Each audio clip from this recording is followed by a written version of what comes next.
98.5. The voice of the people we they come alive. Your story, your song, your melody. Emirate Radio 98.5. The voice of the people we they come alive. Your story, your song, your melody. Your tempo. Emirate Radio 98.5. The voice of the people. Donny on the beat.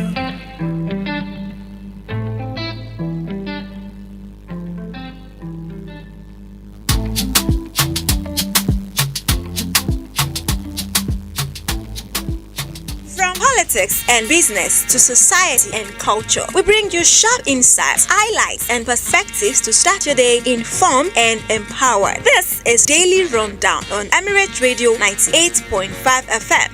Your half-hour guide to the top stories from today's newspapers. Join us weekdays and weekends, 7 to 7:30 a.m. for a news review that is concise, clear, and absolutely essential. Daily Rundown, fast, fresh, and ready to keep you ahead of the edge.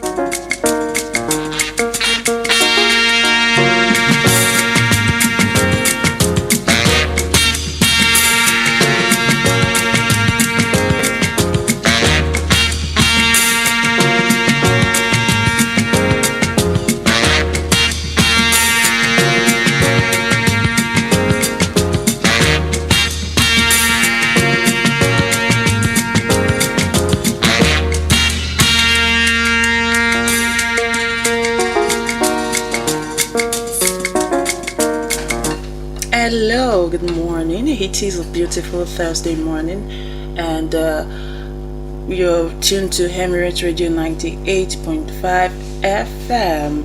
This is the Daily Rundown, and the Daily Rundown is the program where we explore a plethora of newspapers. We explore headlines from a plethora of newspapers. I am Treasure Ajayi, and we have. Good morning to you, our dear listeners. My name is Owolabi Fatimoh, and this is the Daily Rundown, the program where we give you insight into the stories making headlines in the Nigerian newspapers. Do know that you can follow us and watch us live on all our social media platforms at Emirate Radio 98.5, and you can also listen via our website at www.emirateradio.ng. Alright, today we would be exploring varieties of newspapers. Over here I have the Daily Post newspaper, and I also have the Nation newspaper as well. What about you? With me is the Guardian and the Punch newspaper. Alright then, so right about now we'll go on a very short break, and when we're back we'll dive into the headlines. Please stay with us.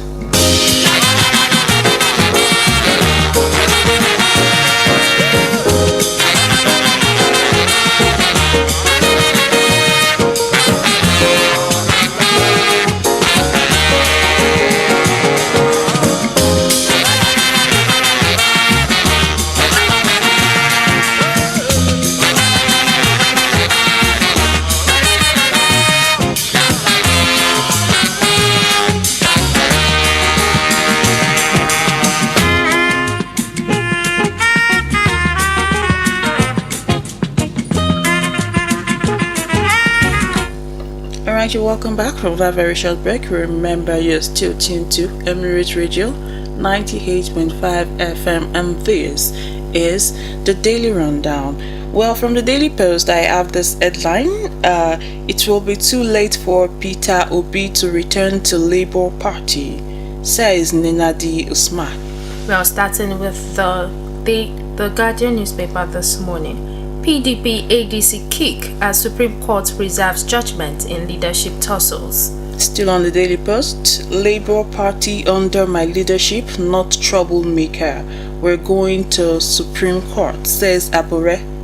Adelabu quits FEC as presidency clarifies cabinet exits amid anxiety over shake-up. Details in the Guardian newspaper. Still on the Daily Post, Osimhen's comeback ends in Galatasaray shock defeat to Glenser. That was from the Daily Post. Debate over security strategy as Senate demands rescue of 416 captives. Now moving forward into the Nation newspaper, coup plots suspects to get speedy trial from Monday. Well, still on the Guardian newspaper, 6 suspected coup plotters plead not guilty to federal government's 13 charges. Trial begins April 27. Still on the Nations, banks, financial institution answerable to FCCPC court rules. Well, now moving into the Punch newspaper, federal government plans to borrow 700 billion naira via April bonds.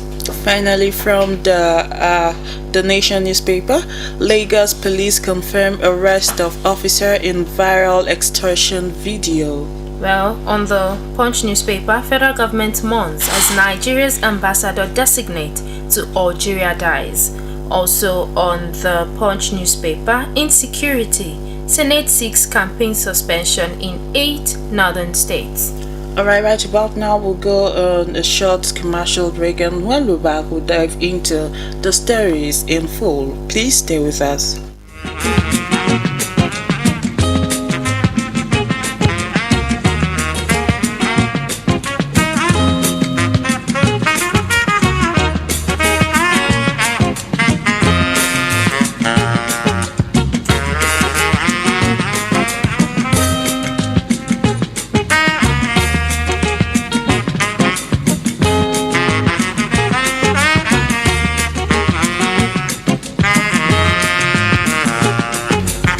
Welcome back from that short break.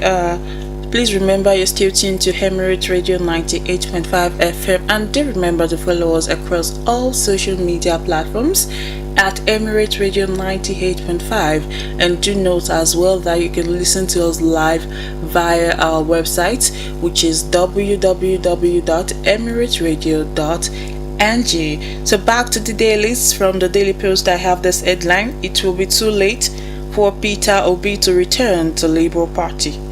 The details of the story says the interim national chairperson of the Labour Party, Nenadi Usman, says it will be too late for the 2023 presidential candidate of the party, Peter Obi, to return to the party. Usman made this known on Wednesday when she featured in an interview on Arise Television's Primetime. She said once they closed the register 21 days before primaries according to the Electoral Act and submit the e-register, no one comes from the back door for registration.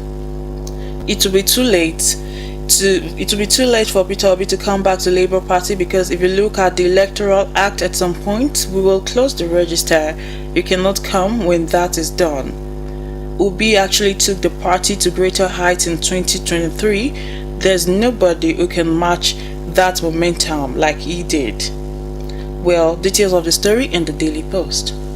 Now, starting with the Guardian, PDP, ADC kick as Supreme Court reserves judgment in leadership tussles. The Supreme Court yesterday reserved its judgment in the appeal filed by the People's Democratic Party, PDP, seeking to overturn the judgment of the Court of Appeal, which nullified the conduct of the party's national convention last year in Ibadan, Oyo State. It also reserved judgment in the appeal by the national chairman of the African Democratic Congress, ADC, Senator David Mark, challenging the court's jurisdiction to intervene in the ADC's internal affairs. However, a faction of ADC led by Nofiu Bala Gombe appealed to party members to remain calm, united, and law-abiding as they await the reserved judgment of the Apex Court. Justice Lawal Garba, who led the 5-member panel of justices, announced the judgment reservation after lawyers representing the parties in the appeal adopted their processes as briefs of argument for and against the appeal. Well, it's a long read, but for more details you can check the Guardian newspaper. Still on the Daily Post, the Labour Party under my leadership, not troublemaker. We're going to Supreme Court, says Abure. The details of the story says Labour Party factional national chairman Julius Abure says the party under his leadership is not a troublemaker. Abure made this statement on Wednesday while fielding questions in an interview on Arise Television monitored by Daily Post. He was reacting to the recent ruling of the Court of Appeal, which dismissed his suit and recognized Nenadi Usman as the authentic national chairman of the party. Abure also confirmed that he and his loyalists will go to the Supreme Court to challenge the ruling of the appellate court. Daily Post reports that the Court of Appeal Abuja Division, in a unanimous judgment delivered by a 3-member panel of justices, dismissed the appeal filed by Abure challenging the leadership of the Labour Party. Well, for more insights into this story, please visit the Daily Post newspaper. Still on the Guardian newspaper, Adelabu quits FEC as presidency clarifies cabinet exits amid anxiety over shake-up. The apparition that pervaded the Federal Executive Council (FEC) in the days leading to the March 31st deadline for ministers seeking elective office in the 2027 general elections returned yesterday, but this time the cause of worry for ministers is the shake-up in the federal cabinet the day after the unexpected exit of 2 of their colleagues. Creating more lacuna within the cabinet, the Minister of Power, Adebayo Adelabu, yesterday resigned his position in the federal government to pursue his governorship ambition in Oyo State. With some more reshuffling to take place due to the critical nature of the ministry, President Bola Tinubu's ministers appear gripped by fear, especially following Tuesday's removal of 2 of their peers. Specifically, the president relieved the Minister of Finance and Coordinating Minister of the Economy, Wale Edo, and the Minister of Housing and Urban Development, Ahmed Musa Dangiwa, of their duties. Before their resignations, concerns had been raised in some quarters about the performance of certain cabinet members, with critics alleging that some ministers had contributed little to their administrations. Others were described as ill-suited to their roles. Well, it's a long read, but for more details, you can check the Guardian newspaper. Still on the Daily Post, I have this headline: a Siemens comeback ends in Galatasaray shock defeat to Glenser. The details of the story says Galatasaray striker Victor Osimhen failed to inspire the team on his comeback from injury as they lost to 0 to Glenser Bigli in the Turkish Cup quarter-final on Wednesday. Osimhen has been out of action for over 1 month after he injured his arm against Liverpool in the Champions League. But the Super Eagles talisman began the game against Glenser Bigli on the bench. Galatasaray were heavy favourites going into the game, having defeated in the Super League last weekend. Well, for more details of the story, please visit the Daily Post. Debate over security strategy as Senate demands rescue of 416 captives. Growing insecurity across several parts of Nigeria has intensified debate over the effectiveness of current security strategies, with political leaders, security officials, and stakeholders offering sharply different assessments of the situation and how it should be addressed. While some government officials point to gains from ongoing military operations and insist that conditions are improving, others argue that persistent attacks, rising casualties, and repeated breaches in vulnerable communities expose structural weaknesses in intelligence, coordination, and response. Recent incidents in Benue, Borno, and Adamawa have further amplified concerns, prompting calls for urgent reforms and clearer accountability as pressure mounts for a more decisive and coordinated national response. Tension escalated at the National Assembly yesterday as the Senate demanded the immediate rescue of 416 citizens reportedly held by Boko Haram and ordered an investigation into recent attacks on military formations in Borno State. For more insight, you can check The Guardian. Now moving forward into the Nation newspaper, I have this headline: coup plot suspect to get speedy trial from Monday. The details of the story says 6 persons accused of plotting to take over the government were arraigned before the Federal High Court in Abuja on a 13-count charge yesterday. They will get a speedy trial according to the judge. They are Major General Muhammad Ibrahim Gana, Captain Erasmus Uchegobia Victor, Inspector Ahmed Ibrahim, Zakari Umoru, Bukhar Kashim Goni, and Abdulkadir Soni, the 6 pleaded not guilty when the charge was read to them. Ghana was brought to court in a wheelchair on grounds of ill health and old age. Well, for more insight into the story, please visit the Nation newspaper. Alright, about now we're going to a quick break, and when we return, the Daily Rundown continues. Please stay with us. And every story deserves your voice. My name is Bukola Omoshu, and I have my guests already seated in the studio. Godfatherism over the years, I must be very sincere with you, has not been a usual game as it used to be. Look at the history. Right from time immemorial, there have always been one political mentor mentoring a particular mentee, are the owner of the directive. They are the bigwigs. They know how to get everything in charge. The wheel of justice grinds slowly.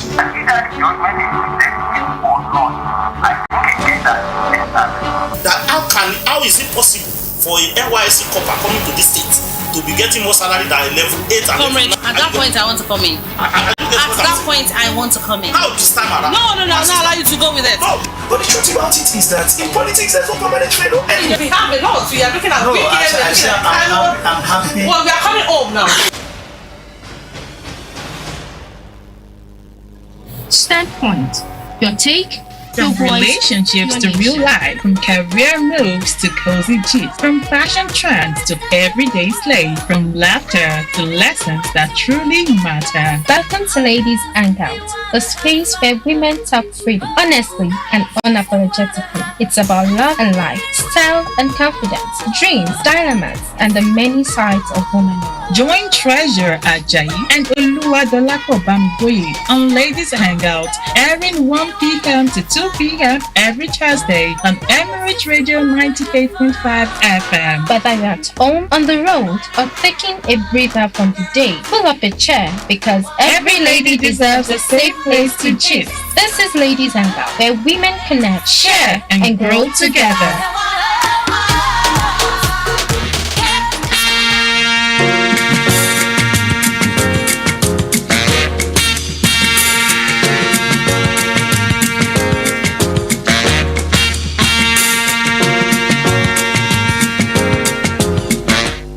Alright, welcome back, and if you're just joining us, this is the Daily Rundown on Emirate 98.5 FM. Do you know that you can also join the conversation via the studio lines on 0705 690 2827, 0705 690 2827, or 0903 191 7355, 0903 191 7355, or you can send us a message on WhatsApp via the line 0913-415-8376, 0913-415-8376. Now back into the stories. Federal government plans to borrow 700 billion naira via April bonds.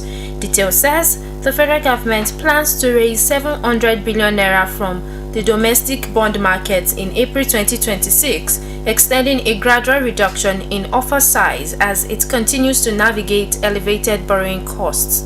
Details from the April 2026 Federal Government of Nigeria Bond Offer Circular issued by the Debt Management Office showed that the auction is scheduled for April 27 with settlement on April 29. The issuance will be executed through the reopening of existing instruments across 3 maturities, a strategy aimed at improving liquidity in benchmark securities.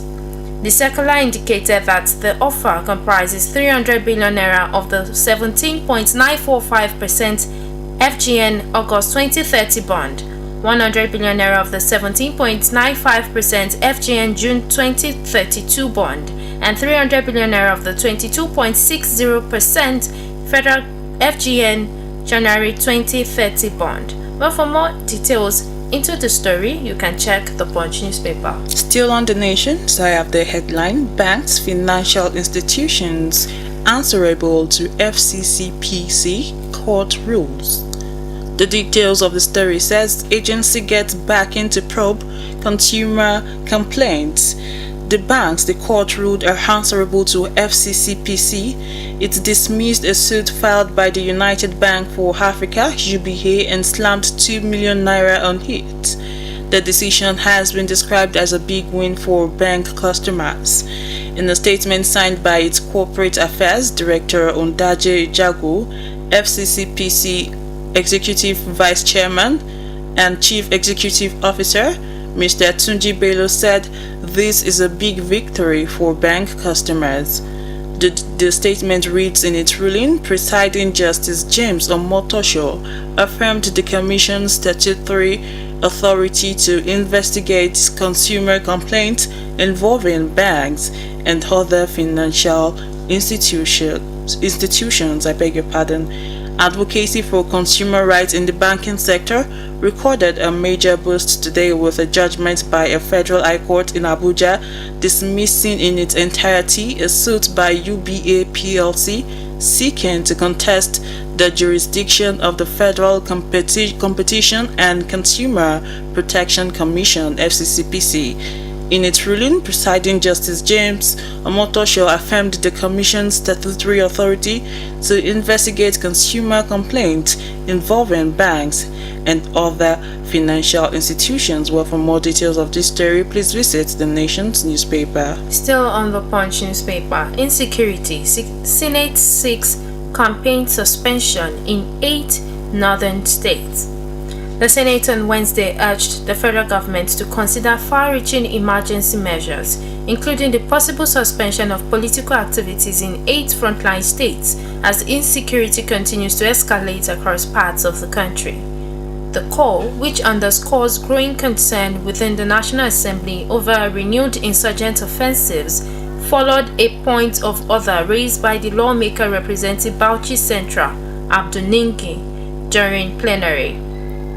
He said, and I quote, Mr. President, we cannot continue to think that because we are in Abuja, therefore this thing, insecurity, does not affect us. One of the things that we must do, and I want us to take this issue very seriously, is either to suspend all political activities across this country or look at the frontline states of Borno, Plateau, Bauchi, Benue, Niger, Sokoto, Kebbi, and some parts of Kano. Ningi's warning comes amid a resurgence of attacks by Boko Haram insurgents in the northeast, including coordinated assaults on military formations and fresh threats issued against any forceful rescue attempts of abducted civilians. The upper chamber, in a related resolution, called on the federal government to intensify efforts to secure the release of 416 women, children, and elderly persons reportedly held captive by insurgents in Borno State since March 30, 2026. For more details into the story, you can check the Punch newspaper. Still on the Nations, Lagos police confirm arrest of officer in viral extortion video. The details of the story says the Lagos State Commissioner of Police CP Fatai Tichani has confirmed the detention of an officer identified as Samson E, an Assistant Superintendent of Police ASP, over alleged extortion at Idimu. CP Tijani confirmed the detention of the policeman in a message to the nation where he said disciplinary procedures had commenced in the case. A video that went viral on Wednesday showed the policeman sitting on the front passenger seat of the motorist vehicle and counted wads of naira notes allegedly extorted from the driver. According to the narration by the victim, he was accosted by the policeman who requested his vehicle particulars and they were handed over to him. He said rather than return the documents after seeing that they were complete and correct, the policeman proceeded to allege that the color of his car didn't match what was on the particulars. My car is harsh. What's written in the particulars is harsh. The officer said my vehicle is grey. I told him I do not have time for the issue. He was trying to race since I have a couple of errands to run, but he threatened to delay me and impound my vehicle, said the motorist. Seeing that the policeman was adamant, the motorist said they started negotiating, with the officer demanding 30,000 naira bribe from him, which was later reduced to 10,000 naira. Well, for more details of the story, please visit the Nation's newspaper. Federal government mourns as Nigeria's ambassador designate to Algeria dies. The Ministry of Foreign Affairs has announced the death of Nigeria's ambassador designate to Algeria, Mohamed Mahmoud Lele, describing his passing as a monumental loss to the country's diplomatic service. In a statement issued in Abuja on Wednesday and signed by the ministry spokesperson Kemi Ebiemfa, the ministry disclosed that Lele died in the early hours of April 19, 2026 in Ankara, Turkey, after a protracted illness. The ministry described Lele, a career diplomat who joined the Nigerian Foreign Service in 2001, as a dedicated, meticulous and exemplary officer who served the nation with steadfast loyalty and distinction. Well, for more details, you can check the Punch newspaper. Well, this is why we draw the curtains on the daily rundown today. Please remember to stay tuned to Emirate Radio 98.5 FM, and do remember that the daily rundown is a daily program which happens at 7 a.m. every morning. Well, and also remember to follow us across all social media platforms at Emirate Radio 98.5 FM, as well as note that you can listen to us live via our website, which is www.emirateradio.ng. Well, I am Treasure Ajayi. And my name is Owolabi Fatimoh Yusuf. Good morning. Good morning.